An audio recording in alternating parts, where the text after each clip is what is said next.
Bonjour à tous. La leçon d'aujourd'hui est très importante car il faut que je vous parle de l'ipotèse en français, donc la période ipothétique. La formazione del periodo ipotetico in francese è abbastanza semplice se confrontata a quello italiano, ok? Quindi come si esprime un'ipotesi in francese? Ovviamente nella sua struttura basilare. Allora, bisogna partire dall'analisi del periodo perché la differenza con le varie nomenclature tra le varie sezioni della frase, insomma, è importante da ricordare ed è identica all'italiano come diciamo struttura, ok? Cambierà nella gestione invece delle consecutio temporum, cioè appunto dei modi e dei tempi verbali in gioco, ok?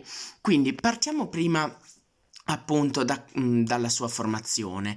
Il periodo ipotetico, ok, quindi è per esprimere l'ipotesi, è composto da una subordinata, ecco qui quindi che entra in gioco l'analisi del periodo, una subordinata ipotetica, appunto introdotta dal se in italiano e dal si in francese, chiamata protasi, ok? E dalla proposizione, scusate, principale, che è invece chiamata apodosi, ok? Quindi la differenza molto importante da ricordare è tra protasi, che è la subordinata ipotetica, e la apodosi, che nel periodo ipotetico è la proposizione principale. Vi sono più tipi di periodo ipotetico e sono praticamente gli stessi che in italiano. Sono essenzialmente tre, quindi li vediamo tutti e tre uno a uno, nei modi e nei tempi appunto verbali implicati. Il primo periodo ipotetico, che in italiano si chiama periodo ipotetico della realtà, in francese si chiama période potentielle, période hypothétique potentielle, quindi appunto potenziale, eccetera. Come si forma questo periodo ipotetico della realtà? Si forma con il si, ovviamente, e ricorriamo al présent de l'indicatif nella protasi, ok? Non posso assolutamente utilizzare il futuro semplice come in italiano, se io studierò, ok? No, assolutamente no. Solo il présent de l'indicatif nella protasi, ok? Quindi si j'étudie, je réussirai mon examen. Ecco qui invece il futur simple de l'indicatif che si utilizza nella apodosi del periodo ipotetico della réalité. Donc la période hypothétique potentielle. Ok, donc il faut utiliser le futur simple de l'indicatif dans la proposition principale. Ok, donc nella apodosi utilizziamo il futuro semplice dell'indicativo. Je réussirai mon examen. Ok? Donc, ici invece nel periodo ipotetico di secondo tipo, cioè della possibilità, che in francese si chiama période hypothétique irréel du présent, i tempi e i modi in gioco sono questi, ok? Quando in italiano abbiamo appunto il periodo ipotetico della possibilità, ok? Nella protasi in italiano utilizziamo il congiuntivo imperfetto. Se studiassi, passerei il mio esame, ok? Invece in francese utilizziamo l'imparfait de l'indicatif, come in una sorta di italiano sgrammaticato. Se studiavo, ok? In francese è proprio così invece. Quindi si j'étudiais, se studiassi, ok? Je réussirais mon examen. Ed ecco che invece nell'apodosi, diversamente dal futur simple de l'indicatif che era utilizzato nell'apodosi del periodo ipotetico della realtà, ebbene nel periodo ipotetico di secondo tipo della possibilità, cioè quella irréelle du présent, bisogna utilizzare il conditionnel présent. Ok, quindi je réussirai, io passerei, riuscirei sarebbe, vabbè, passerei, mon examen. Sull'uso dei modi e dei tempi e la loro morfologia ci sono appunto i video precedenti che vi invito a rivedere se avete qualche dubbio.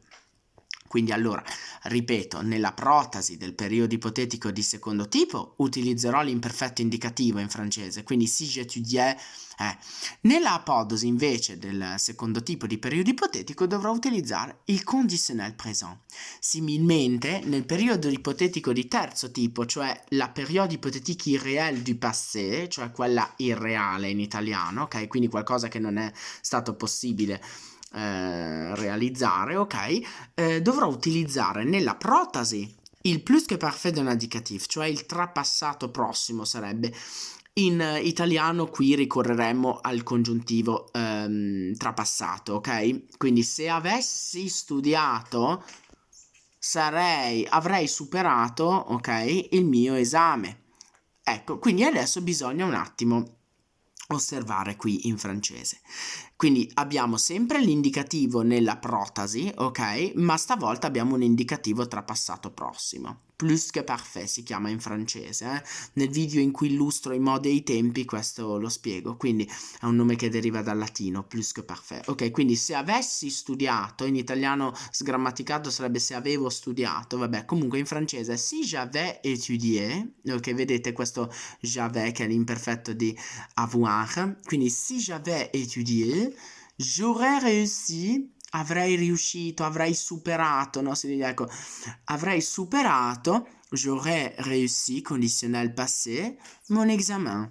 Vedete che quindi la struttura è, diciamo, abbastanza simile, basta ricordare appunto l'uso dei modi e dei tempi come va impostato, ok? È molto importante perché questa struttura è piuttosto rigida, non potete scambiare il presente con il futuro semplice nella protasi e nella apodosi, in francese sono fissi questi modi e questi tempi, quindi bisogna stare attenti. Infatti qui lo segnalo, la posizione di protasi e apodosi può variare, quindi ricordatevi che come in italiano posso dire anche al posto di si je pouvais, se potessi, andrei al mare. Posso anche dire andrei al mare se potessi. Uguale. Quindi j'irai à la mer si je pouvais. Quindi è la stessa cosa, ok? Quindi si possono spostare in ordine, no? L'apodosi e la protasi. L'importante è metterci una bella virgolina e ovviamente il si utilizzato correttamente. In francese, dicevamo prima, non si ricorre al congiuntivo nel periodo ipotetico, quindi non dovete utilizzarlo anche se il congiuntivo esiste in francese, le subjonctif, ma si usa in altri contesti. Inoltre, dicevamo, nel periodo ipotetico della realtà non si può assolutamente utilizzare il futuro nella protasi. Ok? Così come in inglese non posso utilizzare il futuro con if I will, non si può dire, assolutamente no. Quindi esattamente come in inglese in questo caso bisogna fare così, si j'étudierai non si può assolutamente fare, ok? E quindi dirò semplicemente si j'étudie, se studio, le contrôle ira mieux, la verifica andrà meglio. Quindi attenzione, bisogna assolutamente ricordarsi di questa differenza con l'italiano, ok? In cui c'è un pochettino più di varietà, se possiamo così dire. Allora, la spiegazione così è un po' compressa, però è, diciamo, completa. Di conseguenza, si vous avez quelques doutes, écrivez-moi. Et donc, j'ai tout dit, peut-être? Oui. Ho detto più o meno tutto, le cose più importanti. Donc, bon travail, bonne étude et au revoir à tous.